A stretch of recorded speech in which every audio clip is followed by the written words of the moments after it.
प्रधानमंत्री का काफिला जहां जाता है उनके इर्द गिर्द होती है अभेद सुरक्षा जिसे कोई नहीं भेज सकता।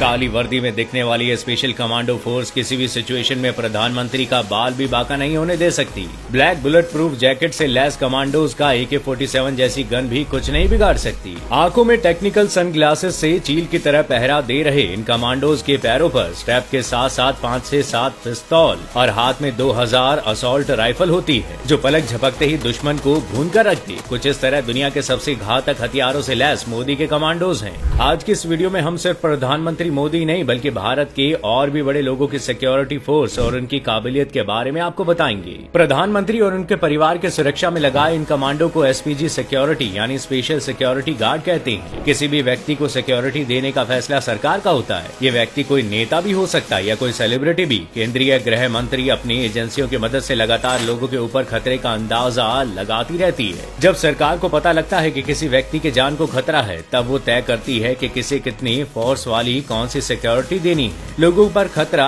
किसी भी प्रकार का हो सकता है, अपने राजनीतिक प्रतिद्वंदियों से, आतंकवादियों से या फिर घातक अपराधियों से। लेकिन क्या ये सिक्योरिटी आम लोगों को भी दी जाती है? तो जवाब है नहीं। VVIP सिक्योरिटी बस उन लोगों के लिए होती है जो किसी बड़े ओहदे पर होते हैं या फिर देश के विकास में उनकी अहम भूमिका हो। VVIP सिक्योरिटी में काम करने वाले काफी एजेंसीज हैं। इनमें से स्पेशल प्रोटेक्शन ग्रुप सबसे ताकतवर है जो सिर्फ और सिर्फ प्रधानमंत्री, उनके घर वालों और पूर्व प्रधानमंत्री को दी जाती है। इसे प्रधानमंत्री इंदिरा गांधी की मौत के बाद बनाया गया था। बाकी सभी VVIP लोगों की सुरक्षा के लिए CRPF, CISF और ITBP या फिर स्थानीय पुलिस लगाई जाती है। VVIP सिक्योरिटी में लगाए जवानों की ट्रेनिंग आर्म फोर्स के मुकाबले काफी सख्त होती है।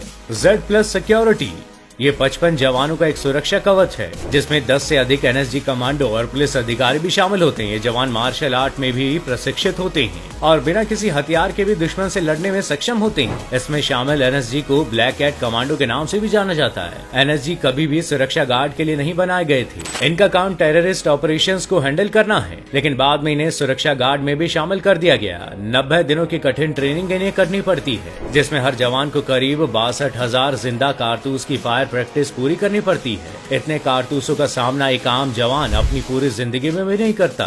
इसके बाद आता है नंबर Z लेवल सिक्योरिटी का। ये 22 जवानों का एक सुरक्षा कवच है जिसमें 4 या 6 NSG कमांडो, लोकल पुलिस अधिकारी, ITBP और CRPF के जवान शामिल होते हैं। जिन लोगों को थोड़ा कम खतरा होता है उन्हें Z लेवल की सिक्योरिटी दी जाती है। योग गुरु रामदेव और कई अभिनेताओं को Z सुरक्षा प्रदान की जाती है।